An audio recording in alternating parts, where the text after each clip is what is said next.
શ્રી સહજાનંદ સ્વામી જે તે પોતાના સત્સંગી પ્રત્યે શિક્ષાપત્રીને લખતા થકા પ્રથમ પોતાના ઈષ્ટદેવ જે શ્રી કૃષ્ણ ભગવાન તેનું ધ્યાન રૂપ મંગલાચરણ કરે છે. હું જે તે મારા હૃદયને વિશે શ્રી કૃષ્ણ ભગવાનનું ધ્યાન કરું છું તે શ્રી કૃષ્ણ કેવા છે? તો જેના ડાબા પડખાને વિશે રાધિકાજી રહ્યા છે અને જેના વક્ષસ્થળને વિશે લક્ષ્મીજી રહ્યા છે અને વૃંદાવનને વિશે વિહારના કરનારા છે અને વૃત્તાલય ગામને વિશે રહ્યા એવા જે સહજાનંદ સ્વામીજી અમે જે તે નાના પ્રકારના જે સર્વે દેશ તેમને વિશે રહ્યા એવા જે અમારા આશ્રિત સર્વે સત્સંગી તેમને ઉદ્દેશીને શિક્ષાપત્રીને લખીએ છીએ. શ્રી ધર્મદેવ થકી છે જન્મ જેમનો એવા જે અમારા ભાઈ રામપ્રતાપજી તથા ઈચ્છારામજી તેમના પુત્ર જે અયોધ્યા પ્રસાદજી નામે અને રઘુવીર નામે જેને અમે અમારા દત્તપુત્ર કરીને સર્વ સત્સંગીના આચાર્યપણાને વિશે સ્થાપન કર્યા છે તથા અમારા આશ્રિત એવા જે મુકુંદાનંદ આદિક નૈષ્ટિક બ્રહ્મચારી તથા અમારા આશ્રિત જે મયારામ ભટ્ટ આદિ ગ્રસ્ત સત્સંગી તથા અમારા આશ્રિત જે સુવાસની અને વિધવા એવી સર્વે બાઈઓ તથા મુક્તાનંદ આદિક જે સર્વે સાધુ એ સર્વે તેમણે પોતાના ધર્મની રક્ષાના કરનારા અને શાસ્ત્રને વિશે પ્રમાણરૂપ અને શ્રીમદ નારાયણની સ્મૃતિઓ સહિત એવા જે અમારા રૂડા આશીર્વાદ તે વાંચવા અને આ શિક્ષાપત્રી લખ્યાનું જે કારણ છે તે સર્વે તેમણે એકાગ્ર મને કરીને ધારવું અને આ શિક્ષાપત્રી જે અમે લખી છે તે સર્વે જીવના હિતની કરનારી છે અને શ્રીમદ ભાગવત પુરાણ આદિક જે સત્શાસ્ત્ર તેમણે જીવના કલ્યાણને અર્થે પ્રતિપાદન કર્યા એવા જે અહિંસા આદિક સદાચાર તેમને જે મનુષ્ય પાળે છે તે મનુષ્ય જે તે આલોક ને પરલોકને વિશે મહાસુખિયા થાય છે અને તે સદાચારનું ઉલ્લંઘન કરીને જે મનુષ્ય પોતાના મનમાં આવે એમ વર્તે છે તે તો કુબુદ્ધિવાળા છે અને આલોક ને પરલોકને વિશે નિશ્ચય મોટા કષ્ટને જ પામે છે. તે માટે અમારા શિષ્ય એવા જે તમે સર્વે તેમણે તો પ્રીતિય કરીને આ શિક્ષાપત્રીને અનુસરીને જ નિરંતર સાવધાનપણે વર્તવું પણ આ શિક્ષાપત્રીનું ઉલ્લંઘન કરીને વર્તવું નહીં. હવે તે વર્ત્યાની રીત કહીએ છીએ જે અમારા જે સર્વે સત્સંગી તેમણે કોઈ જીવ પ્રાણી માત્રની પણ હિંસા ન કરવી અને જાણીને તો ઝીણા એવા જૂ માકડ ચાંચડ આદિક જીવ તેમની પણ હિંસા ક્યારેય ન કરવી અને દેવતા અને પિતૃ તેના યજ્ઞને અર્થે પણ બકરા મૃગલા સસલા માછલા આદિ જે કોઈ જીવની હિંસા ન કરવી કેમ જે અહિંસા છે એ જ મોટો ધર્મ છે એમ સર્વશાસ્ત્રમાં કહ્યું છે.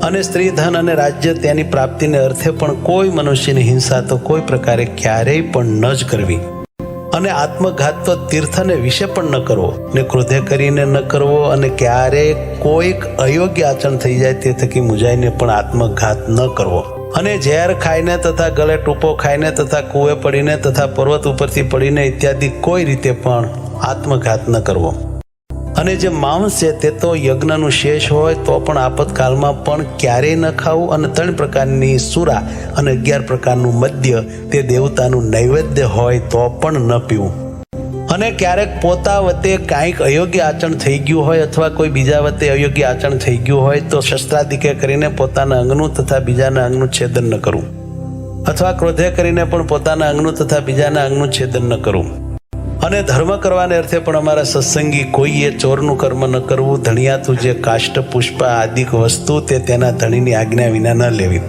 અને અમારા આશ્રિત જે પુરુષ તથા સ્ત્રીઓ તેમણે વ્યભિચાર ન કરવો અને જુગઠું આદિક જે વ્યસન તેનો ત્યાગ કરવો અને ભાંગ મફર માજમ ગાંજો એ આદિક જે કેપ કરનારી વસ્તુ તે ખાવી નહીં અને પીવી પણ નહીં અને જેના હાથનું રાંધેલ અન્ન તથા જેના પાત્રનું જળ તે ખપતું ન હોય તેણે રાંધેલ અન્ન તથા તેના પાત્રનું જળ તે શ્રી કૃષ્ણ ભગવાનની પ્રસાદી ચરણામૃતના મહાત્મ્ય કરીને પણ જગન્નાથપુરી વિના અન્ય સ્થાનકને વિશે ગ્રહણ ન કરવું અને જગન્નાથપુરીને વિશે જગન્નાથજીનો પ્રસાદ લેવાય તેનો દોષ નથી અને પોતાના સ્વાર્થની સિદ્ધિને અર્થે પણ કોઈને વિશે મિથ્યા અપવાદ આરોપણ ન કરવો અને કોઈને ગાળ તો ક્યારેય ન દેવી અને દેવતા તીર્થ બ્રાહ્મણ પતિવ્રતા સાધુ વેદ એમની નિંદા ક્યારેય ન કરવી અને ન સાંભળવી અને જે દેવતાને સુરા અને માંસનું નૈવેદ્ય થતું હોય અને વળી જે દેવતાની આગળ બકરા આદિક જીવની હિંસા થતી હોય તે દેવતાનું નૈવેદ્ય ન ખાવું અને માર્ગને વિશે ચાલતા શિવાલય આદિક જો દેવ મંદિર આવે તેને જોઈને તેને નમસ્કાર કરવા આદર થકી તે દેવનું દર્શન કરવું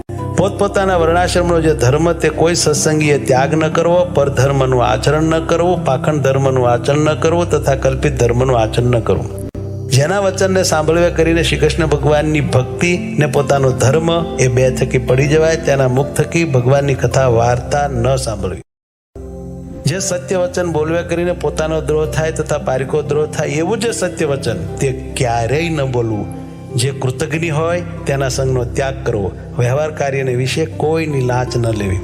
ચોર, પાપી, વ્યસની, પાખંડી, કામી તથા કિમિયા આદિ ક્રિયાએ કરીને જનનો ઠગનારો એ 6 પ્રકારના મનુષ્ય તેમનો સંગ ન કરવો. જે મનુષ્ય ભક્તિનું અથવા જ્ઞાનનું આલંબન કરીને સ્ત્રી, દ્રવ્ય અને રસાસ્વાદ તેને વિશે અતિશય લોલુપ થકા પાપને વિશે પ્રવર્તતા હોય તેવા મનુષ્યનો સમાગમ ન કરવો. જે શાસ્ત્રને વિશે શ્રી કૃષ્ણ ભગવાન તથા શ્રી કૃષ્ણ ભગવાનના જે વારાહાદિક અવતાર તેમનું યુક્તિએ કરીને ખંડન કર્યું હોય એવા જે શાસ્ત્ર તે ક્યારેય ન માનવા અને ન સાંભળવા. ગાળ્યા વિનાનું જે જળ તથા દૂધ તે ન પીવું અને જે જળને વિશે ઝીણા જીવ ઘણાક હોય તે જળે કરીને સ્નાનાદિક ક્રિયા ન કરવી. જે ઔષધ, દારૂ તથા માંસ તેને યુક્ત હોય તે ઔષધ ક્યારેય ન ખાવું. વળી જે વૈદ્યના આચરણને જાણતા ન હોય તે વૈદ્ય આપ્યું જે ઔષધ તે પણ ક્યારેય ન ખાવું. અને લોક અને શાસ્ત્ર તેમણે મળમૂત્ર કરવાને અર્થે વર્જ્યા એવા સ્થાનક જે જીર્ણ દેવાલય તથા નદી તળાવના આરા તથા માર્ગ તથા વાવેલું ખેતર તથા વૃક્ષની છાયા તથા ફૂલવાડી બગીચા એ આદિક જે સ્થાનક તેમને વિશે ક્યારેય પણ મળમૂત્ર ન કરવું તથા થૂકવું પણ નહીં. અને ચોર માર્ગે કરીને પેસવું નહીં અને નિસરવું નહીં. અને જે સ્થાનક ધણિયાતું હોય તે સ્થાનકને વિશે તેના ધણીને પૂછ્યા વિના ઉતારો ન કરવો. અમારા સત્સંગી જે પુરુષ માત્ર તેમણે બાય માણસના મુખ થકી જ્ઞાન વાર્તા ન સાંભળ્યું અને સ્ત્રીઓ સાથે વિવાદ ન કરવો તથા રાજા સંગાથે તથા રાજાના માણસ સંગાથે વિવાદ ન કરવો. ગુરુનું અપમાન ન કરવું તથા જે અતિશય શ્રેષ્ઠ મનુષ્ય હોય તથા જે લોકને વિશે પ્રતિષ્ઠિત મનુષ્ય હોય તથા જે વિદ્વાન હોય તથા જે શસ્ત્રધારી મનુષ્ય હોય તે સર્વેનું અપમાન ન કરવું.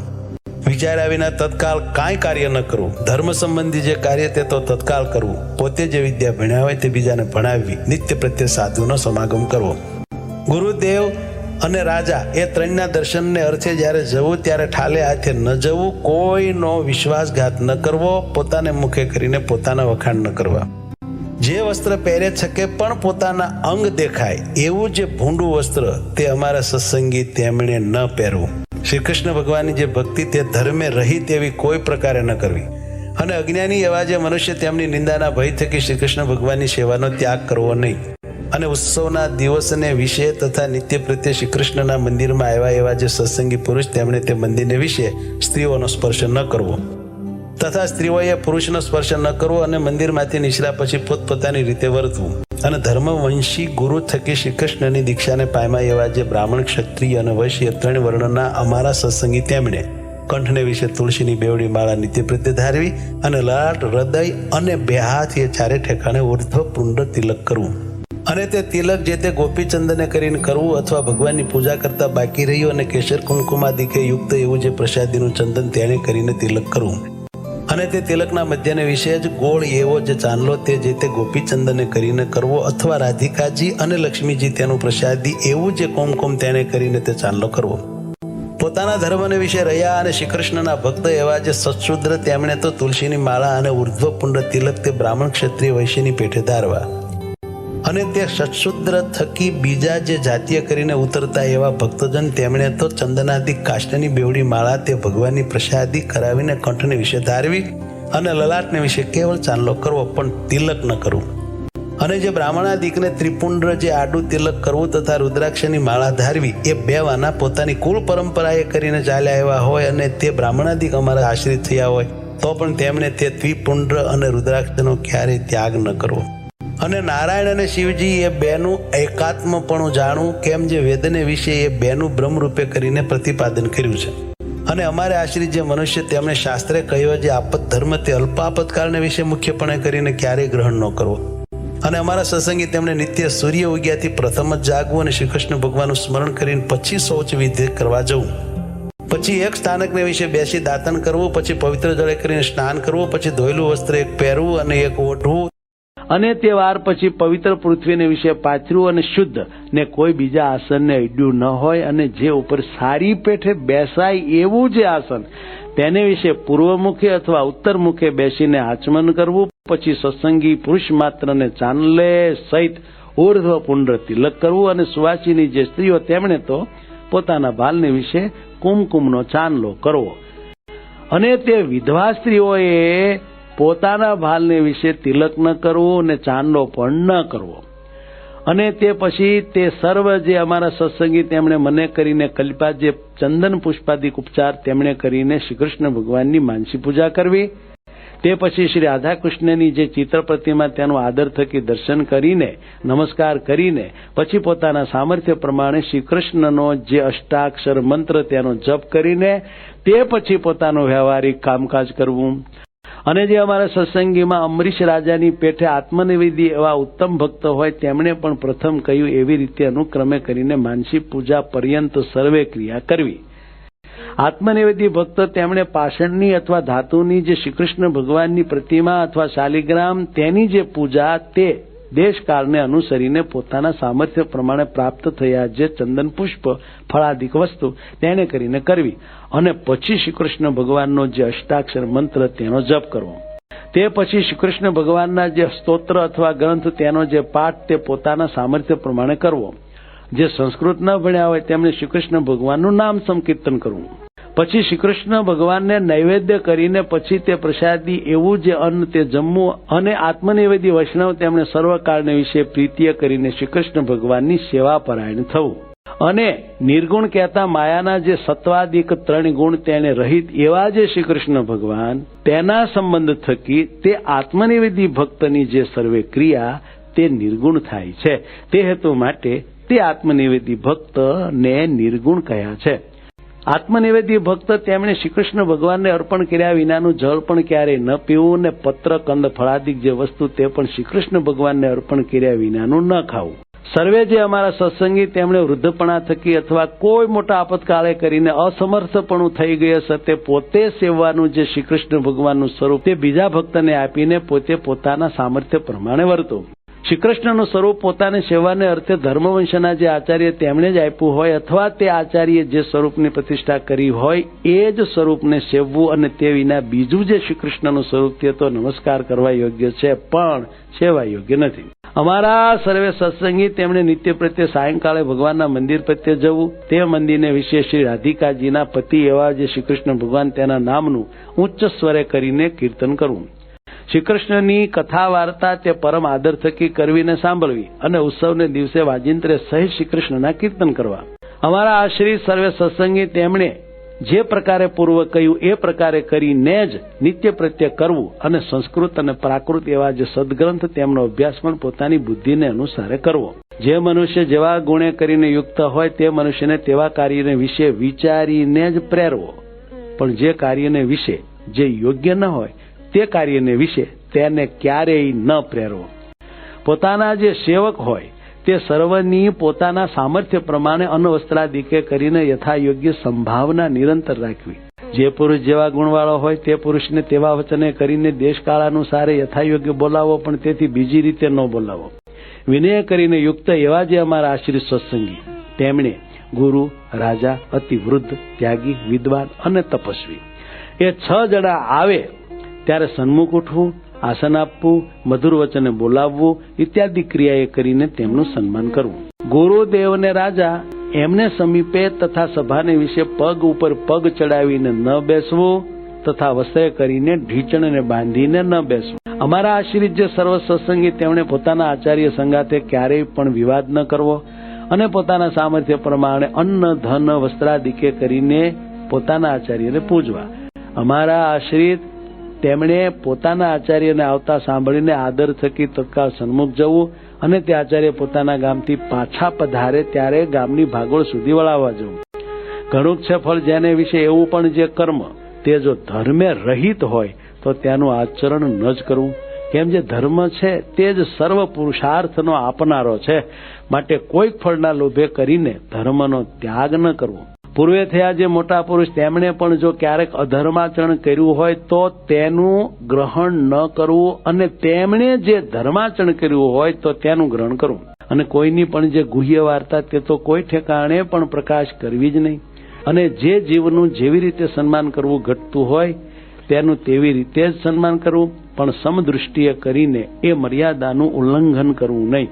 અને અમારા જે સર્વે સત્સંગી તેમણે ચાતુર્માસને વિશે વિશેષ નિયમ ધારવો અને જે મનુષ્ય અસમર્થ હોય તેમણે તો એક શ્રાવણ માસને વિશે વિશેષ નિયમ ધારવો. તે વિશેષ નિયમ તે કયા તો ભગવાનની કથાનું શ્રવણ કરવું, કથા વાંચવી, ભગવાનના ગુણનું કીર્તન કરવું, પંચામૃત સ્નાને કરીને ભગવાનની મહાપૂજા કરવી, ભગવાનના મંત્રનો જપ કરવો, સ્તોત્રનો પાઠ કરવો, ભગવાનને પ્રદક્ષિણાઓ કરવી તથા ભગવાનને સાષ્ટાંગ નમસ્કાર કરવા, એ જે 8 પ્રકારના નિયમ તે અમે ઉત્તમ માન્યા છે. તે માટે એ નિયમમાંથી કોઈ એક નિયમ ચોમાસાને વિશે વિશેષપણે ભક્તિએ કરીને ધારવો. સર્વે જે એકાદશીઓ તેમનું વ્રત આદર થકી કરવું, શ્રી કૃષ્ણ ભગવાનના જે જન્માષ્ટમી આદિ જન્મદિવસ તેમનું વ્રત આદર થકી કરવું તથા શિવરાત્રીનું વ્રત આદર થકી કરવું અને તે વ્રતના દિવસે મોટા ઉત્સવ કરવા. જે દિવસે વ્રતનો ઉપવાસ કર્યો હોય તે દિવસે અતિશય યત્ને કરીને દિવસની નિદ્રાનો ત્યાગ કરવો. કેમ જેમ મૈથુને કરીને મનુષ્યના ઉપવાસનો નાશ થાય છે તેમજ દિવસની નિદ્રાએ કરીને મનુષ્યના ઉપવાસનો નાશ થઈ જાય છે. સર્વ વૈષ્ણવના રાજા એવા શ્રી વલ્લભાચાર્ય તેના પુત્ર જે શ્રી વિઠ્ઠલનાથજી તે વ્રત અને ઉત્સવના નિર્ણયને કરતા હવા અને તે વિઠ્ઠલનાથજીએ કર્યો જે નિર્ણય તેને જ અનુસરીને સર્વે વ્રત ને ઉત્સવ કરવા અને તે વિઠ્ઠલનાથજીએ કહી જે શ્રી કૃષ્ણની સેવા રીતિ તેનું જ ગ્રહણ કરવું. સર્વે જે અમારા આશ્રિત તેમણે દ્વારિકા આદિ તીર્થ તેમની યાત્રા પોતાના સામર્થ્ય પ્રમાણે યથાવિધિએ કરીને કરવી. વળી પોતાના સામર્થ્ય પ્રમાણે દીનજનને વિશે દયાવાન થવું. અમારા જે આશ્રિત તેમણે વિષ્ણુ, શિવ, ગણપતિ, પાર્વતી અને સૂર્ય એ 5 દેવ પૂજ્યપણે કરીને માનવા.